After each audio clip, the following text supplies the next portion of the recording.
The first time he kissed me, I laughed. Not because it was funny, but because it felt wrong. Because it felt like something I was never supposed to feel. The second time, I didn't pull away. The third time, I whispered for him not to stop. That night, everything between us changed, and somehow, we never talked about it again. Welcome to my true gay tale. Some stories aren't just forbidden. They stay with you. They burn into your memory like they were never meant to be forgotten. I didn't even know he was coming to stay with us that day. I came home from work exhausted, soaked in sweat, barely able to think straight. All I wanted was a shower and my bed. And then I saw him, standing in our kitchen, holding a water bottle, looking like he belonged there. "Hey," said casually, like we hadn't gone 6 years without speaking. It took me a moment to recognize him, the messy dark hair, the small scar on his eyebrow, the lip ring. Yeah, it was him, Micah, my cousin. We used to spend every summer together as kids. Then one day he moved away. And slowly, he disappeared from our lives. Now he was back. Older, taller, and way too attractive for someone I shared blood with. "I didn't know you were coming." He smirked. "Didn't know you lived here? Lucky me?"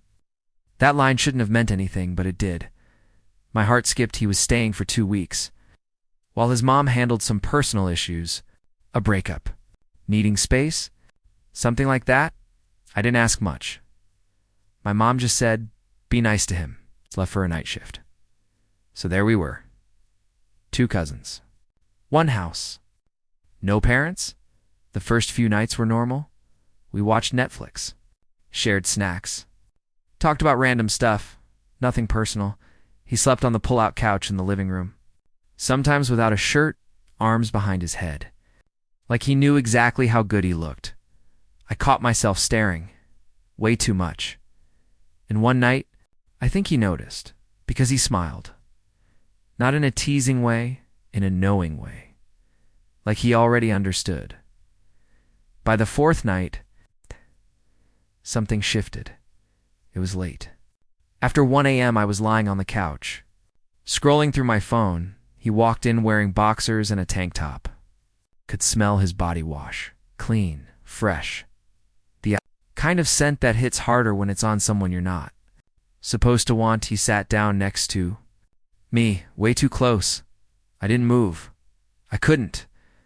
I forgot how to. Breathe. "You ever think about doing something you're not supposed to?" he asked. His eyes stayed on the TV, but I knew that question was for me. "Depends," I said, trying to sound calm. "On what?" He turned and looked straight at me. "I mean, wanting someone you shouldn't want?" Silence. My mouth went dry. My chest tightened. I stared at the screen, pretending everything was normal, and then he leaned in and kissed me. It wasn't hesitant. It wasn't unsure. It was confident, like he had already made up his mind, like he'd been waiting for me to catch up. I didn't stop him. I kissed him back, harder than I ever.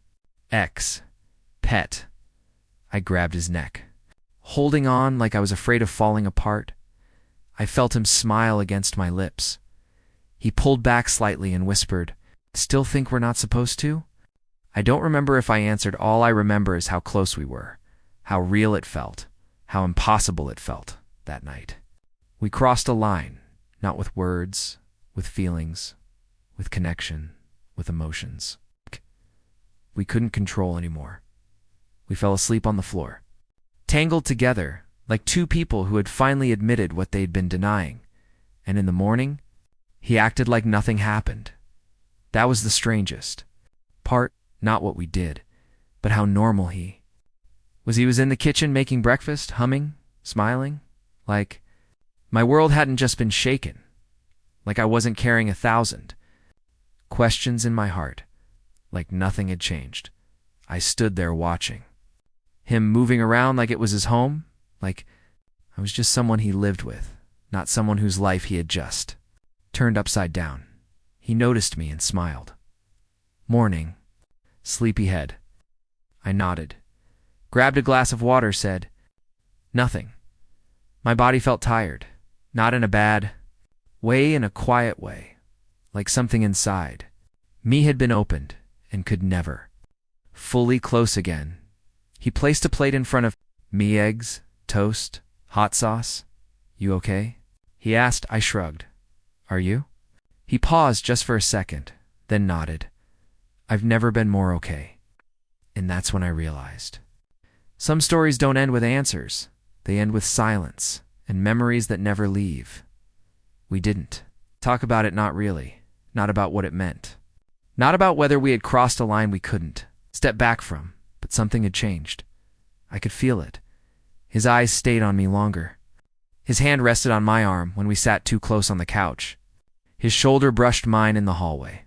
Sometimes he gently moved my hair away from my face, like he had the right to. It wasn't playful. It felt protective. And I didn't stop him that night. I tried to sleep in my own room. I really did. I told myself it was just a moment. Just curiosity. Just emotions getting out of control, that it was over. But around midnight, I heard a soft knock once, then again. Before I could answer, the door slowly opened. He stepped inside, closed it quietly, and stood there. We looked at each other. No words. My heart raced like I was a teenager again, breaking rules for the first time. Then he sat beside me on the bed. This time, it was slower, calmer, like we weren't rushing anymore, like we were trying to understand what was happening between us. His fingers traced small circles on my arm. The voice was low when he spoke. Things he said weren't inappropriate, they were honest, and that somehow made them more powerful. I've thought about you for a long time, he admitted softly. That confession hit me harder than anything else. I turned to him, unable to speak, but he didn't need words. He already knew. We stayed close that night, talking, holding hands, sharing things we'd never said out loud before. When he finally left my room before sunrise, he walked quietly, like a memory slipping away, like something I'd never forget.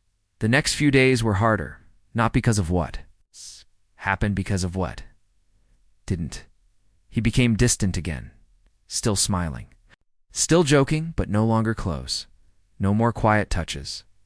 No more lingering looks. It felt like he had moved on, and I hadn't. I was stuck between missing him and blaming myself for feeling that way. The silence between us felt heavy, like a punishment. 2 days before he was supposed to leave, everything shifted again. We were sitting on the couch, watching something meaningless, an action movie, loud, forgettable. He leaned closer and whispered, "Can I kiss you again?" Before I could answer, he did. It wasn't gentle. It was emotional. Like all the feelings he had been holding back rushed out at once. He pulled me close and admitted everything. That he couldn't stop thinking about me. That he missed what we shared. That he was confused, but honest. And in that moment, I didn't push him away. I should have. I should have reminded us who we were. I should have said it was wrong. But all I wanted was to feel close to him again. And this time, I wasn't just letting it happen. I was choosing it. Afterward, we lay there quietly. Breathing slowed. He rested his forehead against mine. "I don't know what this means," he whispered, "but I can't pretend it didn't happen." I nodded, too scared to say what I really felt, that I didn't care what it meant. I just didn't want it to end. After that, we fell into a routine we never named. During the day, we acted normal, laughing, eating together, watching movies like nothing was wrong. But at night, everything changed. Quietly come to my room. Sometimes we'd just sit together in silence. Sometimes we'd talk for hours. Sometimes we'd hold hands until we fell asleep, like we belonged to each other. But neither of us ever said it out loud. We were cousins by day, something else by night. Then one afternoon, my mom called. "Your aunt is coming later to pick up Micah. Something changed with her plans. She'll be here around 6. My stomach dropped. He wasn't supposed to leave yet. We still had days. I knew something was wrong. I wasn't ready. I found him in the backyard, shirt off. One earbud in. Scrolling on his phone? When I told him, he didn't look surprised. He just nodded. Double quotes figures, he said quietly. Are you okay? I asked. He stared at the sky. I knew it couldn't last, he admitted. But I didn't think it would hurt this much. That night, he didn't come to my room. I waited, listened. Every sound made my heart jump, but nothing happened. Around 2:30 a.m., I walked into the living room. He was sitting on the floor, leaning against the couch, awake, eyes red, like he had been crying. And in that moment I knew. Some connections don't end cleanly. They end with quiet goodbyes and feelings you never really let go. He looked up at me, and for the first time in days, I saw regret in his eyes. I shouldn't have done this to you, he said quietly. To us? I sat down across from him. My voice shook. You didn't do this alone. He leaned forward, resting his elbows on his knees. Then he asked, something that hit harder than anything else. If we weren't related, would you want to keep seeing me? The question froze me. I took a breath. You're asking the wrong thing, I said softly. Because I do want you. I want to stay close to you. I don't care about labels. He swallowed. And just like the first night, he kissed me that night. For the third time since he arrived. We let ourselves feel everything. It wasn't rushed. It wasn't reckless. It was slow, heavy, like we both knew time was running out, like we were trying to leave something behind that wouldn't fade. Afterward, he held me tighter than ever. He rested his face against my neck, breathing slowly, like he was memorizing me. I've never felt this safe before, he whispered. I didn't reply. I didn't want to break the moment. The next morning, he packed quietly. No long goodbyes. No dramatic speeches, just a crooked smile. And one last sentence. Thanks for letting me stay. Then, he was gone. No messages, no calls. Just silence. I barely ate for 2 days. Barely. Slept. I replayed everything in my head. Every touch. Every word. Every moment we avoided. I wondered if he regretted it, if he felt ashamed. On the third night, when I was lying in bed trying not to cry, my phone lit up. One message. From Micah. We did it 3 times. I'm still thinking about the fourth. Stared at the screen for a long time. It wasn't just a memory. It was a question. He wanted an answer. But what was I supposed to say? I typed, deleted, typed again. Finally, I sent 2 words. Me too. Reply, not that night, not the next day. I went back to work, back to life, but nothing felt right. Every guy I saw reminded me of him, and none of them were. Him, no one made me feel seen like he did. No one made me feel like a secret worth keeping.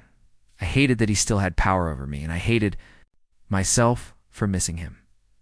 Then 4 days later, it happened. I was walking through the parking lot after work, tired, half asleep, and I saw someone leaning against my car, hood up, head down for a second. I panicked.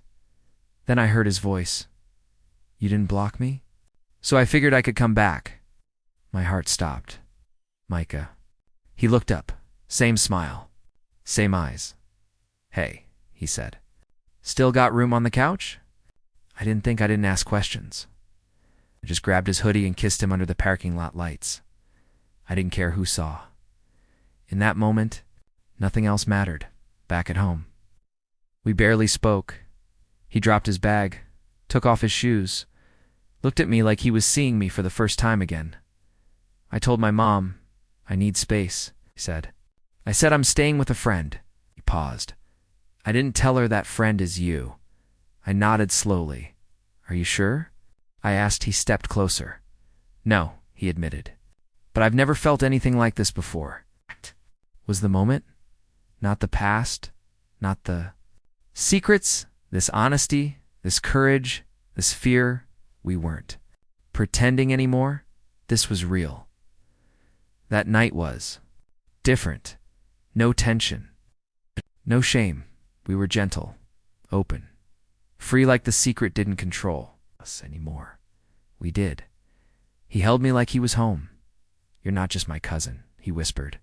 You're the first person I ever felt safe wanting. Something inside me broke, or maybe healed. I couldn't stop the tears. Later, we lay in the dark, his hand on my chest, our breathing slow. For the first time, I believed he wasn't going to leave. The next week, everything moved fast. We stayed inside, shared. Music, cooked together, laughed. Quietly, he made a playlist called Guilty as Hell. It was full of slow songs, songs that felt like us. We didn't talk about the future, didn't talk about labels, didn't talk about consequences.